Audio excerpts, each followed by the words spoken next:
네, 오늘 말씀은 사무엘하 1장 1절에서 16절의 말씀입니다. 우리 한 목소리로 통성으로 함께 읽도록 하겠습니다. 사울이 죽은 후에 다윗이 아말렉 사람을 쳐 죽이고 돌아와 다윗이 시글락에서 이틀을 머물더니 사흘째 되던 날에 한 사람이 사울의 진영에서 나왔는데 그의 옷은 찢겨졌고 머리에는 흙이 일더라. 그가 다윗에게 나와 땅에 엎드려 절하매 다윗이 그에게 묻되 너는 어디서 왔느냐 하니 대답하되 이스라엘 진영에서 도망하여 왔나이다 하니라. 다윗이 그에게 이르되 일이 어떻게 되었느냐 너는 내게 말하라. 그가 대답하되 군사가 전쟁 중에 도망하기도 하였고 무리 가운데 엎드려져 죽은 자도 많았고 사울과 그의 아들 요나단도 죽었나이다 하는지라. 다윗이 자기에게 알리는 청년에게 묻되 사울과 그의 아들 요나단이 죽은 줄을 내가 어떻게 아느냐. 그에게 알리는 청년이 이르되 내가 우연히 길보아 산에 올라가 보니 사울이 자기 창에 기대고 병거와 기병은 그를 급히 따르는데 사울이 뒤로 돌아 나를 보고 부르시기로 내가 대답하되 내가 여기 있나이다 한즉 내게 이르되 너는 누구냐 하시기로 내가 그에게 대답하되 나는 아말렉 사람이니이다 한즉 또 내게 이르시되 내 목숨이 아직 내게 완전히 있으므로 내가 고통 중에 있나니 청하건대 너는 내 곁에 서서 나를 죽이라 하시기로 그가 엎드려진 후에는 살 수 없는 줄을 내가 알고 그의 곁에 서서 죽이고 그의 머리에 있는 왕관과 팔에 있는 고리를 벗겨서 내 주께로 가져왔나이다 하니라. 이에 다윗이 자기 옷을 잡아 찢음에 함께 있는 모든 사람도 그리하고 사울과 그의 아들 요나단과 여호와의 백성과 이스라엘 족속이 칼에 죽음으로 말미암아 저녁 때까지 슬퍼하여 울며 금식하니라. 다윗이 그 소식을 전한 청년에게 묻되 너는 어디 사람이냐.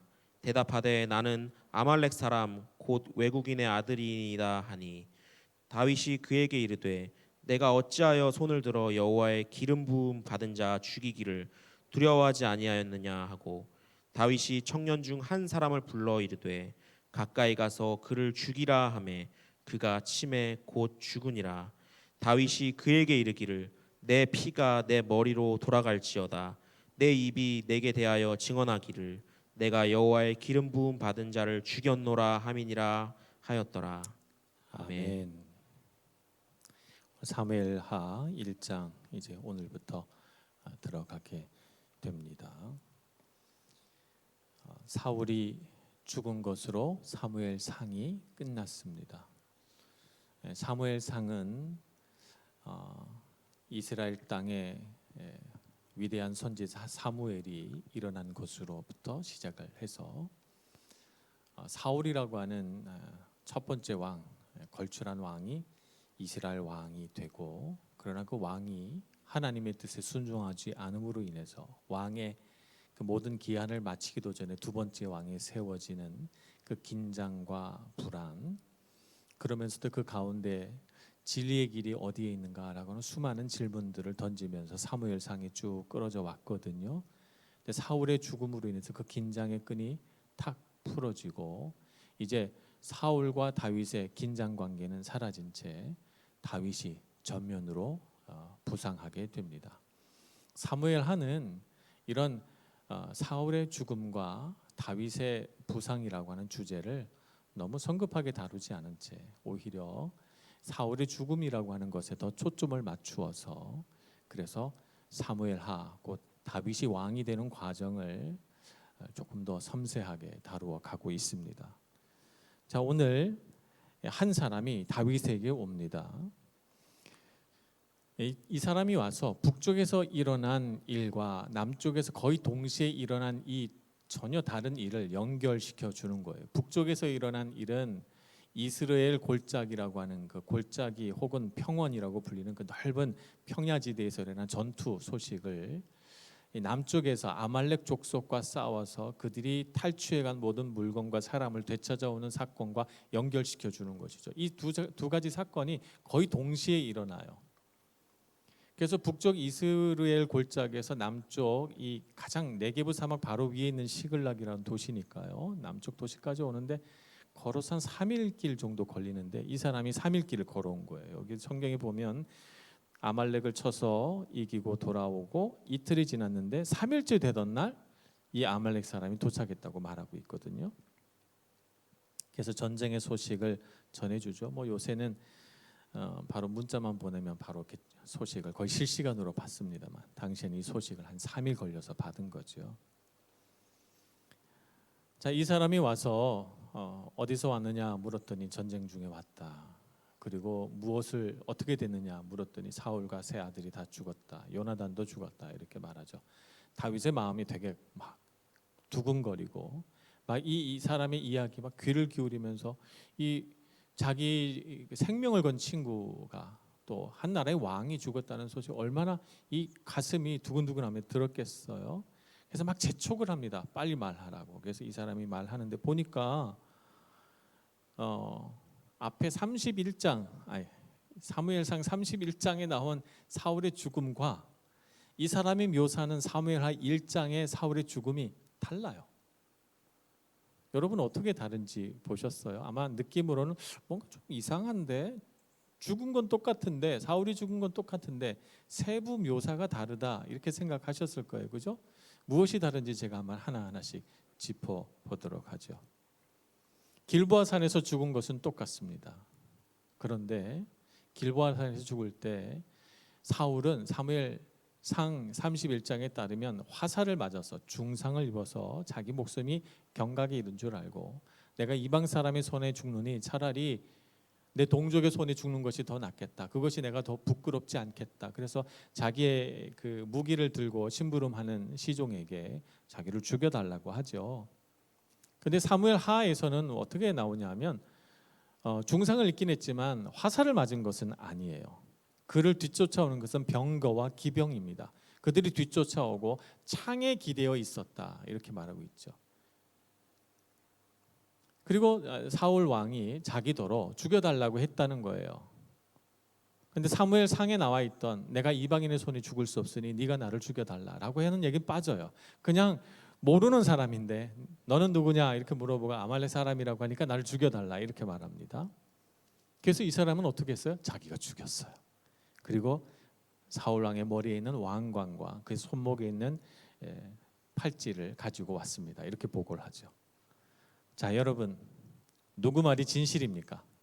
사무엘상 31장에 있는 사건이 진실이라고 느껴지십니까? 아니면 사무엘하 1장의 아말렉 사람의 말이 진실이라고 느껴지십니까? 사무엘상이 진실이라시는 분은 손 들어 주시죠. 네. 보통 이런 거 제가 질문을 하면 어느 쪽도 손을 안 드시.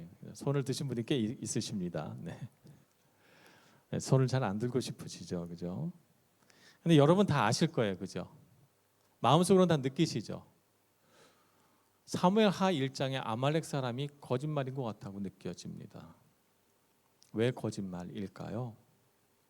거짓말하는 사람에게는 몇 가지 특징이 있습니다. 오늘 아말렉 사람이 보여준 특징을 가지고 거짓말하는 사람의 특징을 한번 생각을 해보죠. 첫째는 거짓말을 할 때는 반드시 과장하게 되어 있습니다. 3일 길을 왔잖아요. 3일 길을 왔는데 그 사람이 옷이 찢어지고 머리에는 먼지를 뒤집어 썼다고 했어요. 그래서 자기가 막 전쟁터에서 온 사람처럼 했지만 사실은 3일이 걸렸잖아요. 3일이 걸려서 오는 동안에 옷을 갈아입을 수도 있고 오면서 먼지 얼마든지 털어낼 수 있어요. 그죠? 자고 일어나고 하고 찢어진 옷 그렇게 입고 올 필요가 없잖아요. 얼마든지 옷 갈아입을 수 있고 중간에 오면서 쉬면서 옷매무새도 고치고 이렇게 올 수 있어요. 그런데 사울의 진영에서 다윗의 진영까지 일부러 와서 전할 때는 그의 마음속에 어떤 의도와 목적이 있겠죠. 그래서 다윗 앞에서 짐짓 금세 전쟁을 마치고 온 사람처럼 자기를 과장해 놓은 거죠. 옷을 찢고 머리에 먼지를 뒤집어 쓴 채 마치 바로 옆 동네에서 전쟁하고 온 사람처럼 그렇게 자신을 과장스럽게 표현해 놓고 있는 것입니다. 그래서 거짓말을 하는 사람은 뭔지 모르게 과장이 있습니다. 그리고 이야기를 들어보면 불필요하게 사무엘상과 다르게 세세한 내용들을 쓰고 있어요. 이런 것도 자신이 거짓말하고 있다는 사실을 알려주는 것입니다. 두 번째는 거짓말을 하면 반드시 모순된 점이 발견되게 돼 있습니다. 이 아말렉 사람의 말에서 모순된 점들을 좀 찾아볼까요? 어떤 점들이 모순이 됩니까? 사울 왕은 이방인의 손에 의하여 죽음을 맞는 것을 싫어했습니다. 블레셋 사람들이 자기를 칼로 찔러 마지막 죽음이 블레셋 사람들의 손에 의해서 되기를 싫어했어요. 그런데 아말렉 사람은 이방인 아닙니까? 이방인의 손에 죽기를 원치 않는 사울 왕이 아말렉 사람에게 네가 나를 죽여달라라고 할 리가 없잖아요. 그죠? 이방인의 손에 죽기를 원치 않는 것은 모든 이스라엘 사람들의 공통점일 텐데 그런 점은 다 뛰어넘고 사울 왕이 전쟁터에서 처음 나에게 죽여달라고 했다. 뭔가 고개를 갸웃거리게 만듭니다.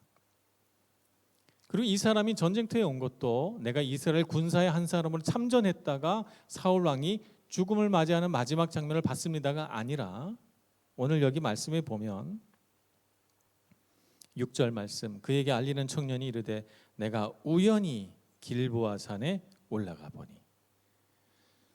여러분은 전쟁터에 우연히 갈 수 있습니까? 막 전쟁터에 가다 보니 전쟁이 나 있네 이런 상황은 없잖아요. 전쟁터는 전쟁이 났다고 하면요, 지금 우크라이나에서 전쟁이 났다고 하니까 지금 난민 행렬이 수십만 명이 지금 유럽으로 물밀듯이 들어오고 있고 다 빠져나오잖아요. 도망가지 우연히 전쟁터로 가는 사람은 옛날이나 지금이나 있지 않습니다. 근데 우연히 전쟁터에 갔는데 우연히 사울 왕이 죽는 모습을 목격했다는 것은 참 납득하기가 어려운 일이죠. 어떤 의도성을 가지고 이 사람이 전쟁터에 간 것이죠. 마지막으로 또 모순된 점은 뭐냐 하면 그가 가지고 온 것이 왕관과 팔찌라고 했어요. 그의 머리에 있는 왕관. 여러분 시대극을 보시면 아시겠지만 어떤 왕도 왕관을 머리에 쓰고 전쟁을 하지는 않습니다. 다 투구를 쓰고 전쟁을 하지 왕관 쓰고 전쟁하는 왕이 어디 있습니까? 평상시에 왕관을 쓰고 있어도 전쟁할 때는 왕관을 벗어서 어떤 함에 넣든지 혹은 신하에게 맡기든지 그렇게 하고 투구를 쓰고 전쟁을 하죠. 그리고 투구를 쓴 채 그 위에다 또 왕관을 올려놓지도 않아요. 얼마나 전쟁하는데 번거롭고 투구 위에 왕관이 고정되지도 않을 뿐더러 말입니다. 근데 이 사람은 왕관, 그의 머리에 있는 왕관을 가져왔대요.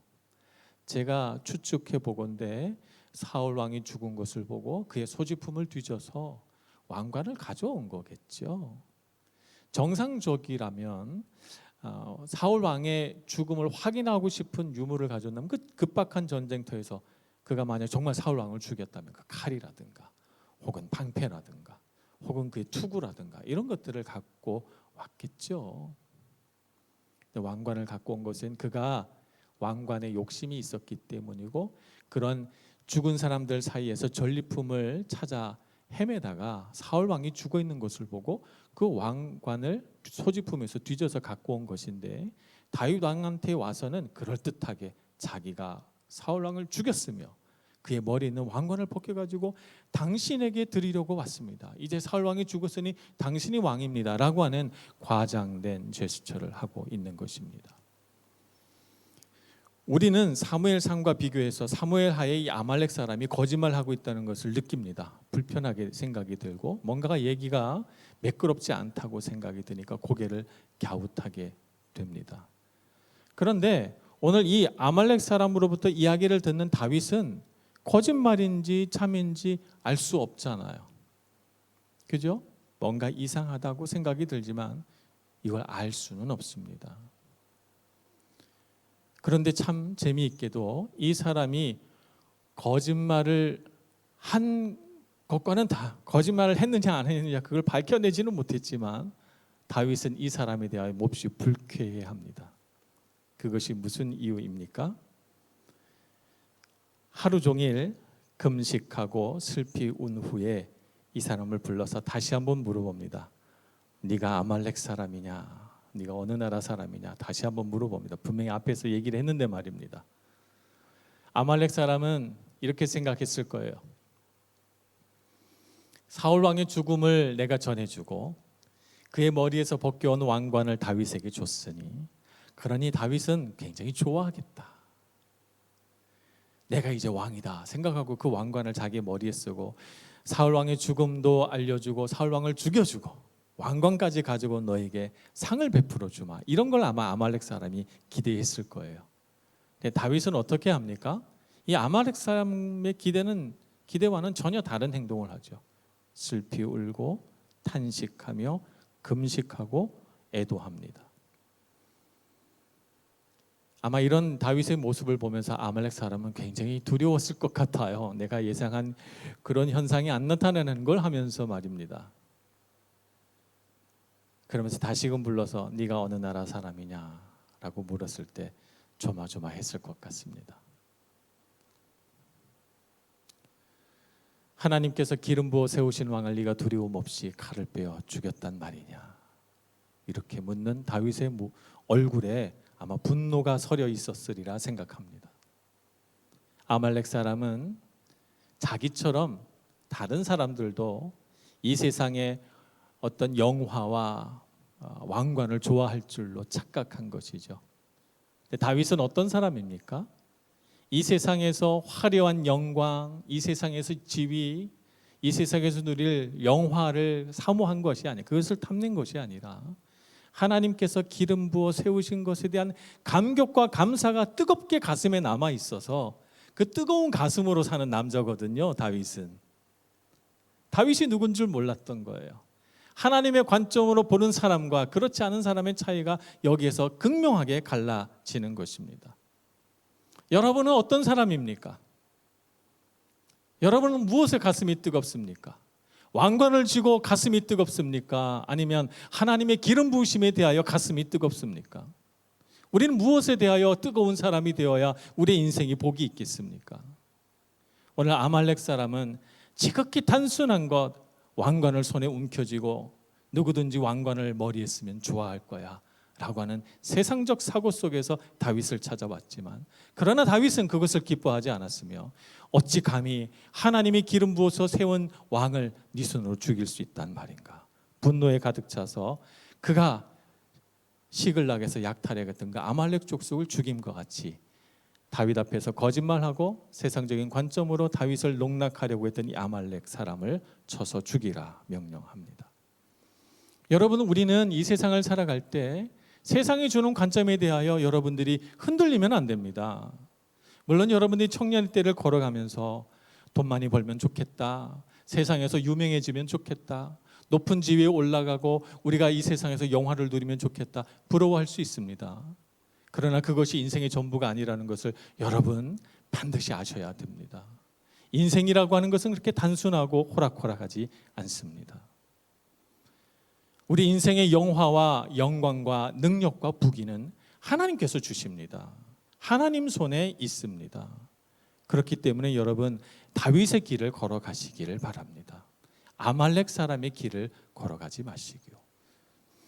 아말렉 사람처럼 내가 원하는 영화, 내가 원하는 영광, 이 찬스를 놓치지 않고 내가 잡아야지라고 하는 이 기회를 틈타는 마음으로 살아가다가는 큰 낭패를 보게 됩니다. 큰 부끄러움을 당하게 됩니다.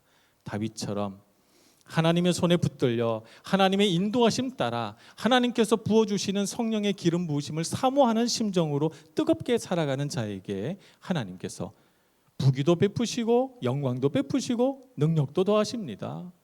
여러분, 그것이 여러분의 경쟁력입니다. 이 세상에 여러분이 세상과 차별되는 유일한 경쟁력이 무엇이냐? 바로 믿음이고 바로 성령의 기름 부으심입니다. 그것을 사모하시기를 바랍니다. 그래서 여러분 이 시대에 다윗이 되기를 축복합니다. 여러분이 서신 어느 자리에서든, 여러분이 다니는 학교에서든 직장에서든, 여러분이 모여있는 어느 그룹에서든 여러분 정말 다윗같이 행동하시고 당당하시고 하나님 뜻대로 행하셔서 진정으로 가치로운 것이 무엇인지 분별할 줄 아는 그런 멋있는 청년 되시길 축복합니다. 기도하겠습니다. 자비하신 하나님, 다윗처럼 세상의 가치에 흔들리지 않는 믿음을 우리에게 주옵소서. 세상은 왕관을 사모하고 세상은 기회가 있으면 얼마든지 그 기회를 놓치지 않고 움켜쥐려고 합니다. 그러나 하나님, 기회는 하나님 손에 있으며 하나님께서 우리에게 주셔야 우리가 얻을 수 있는 줄 알고 주님 뜻을 따르고 주님을 경외하고 주님을 높이는 삶을 살아가는 저희들 되게 하여 주시옵소서. 예수님의 이름으로 기도합니다. 아멘.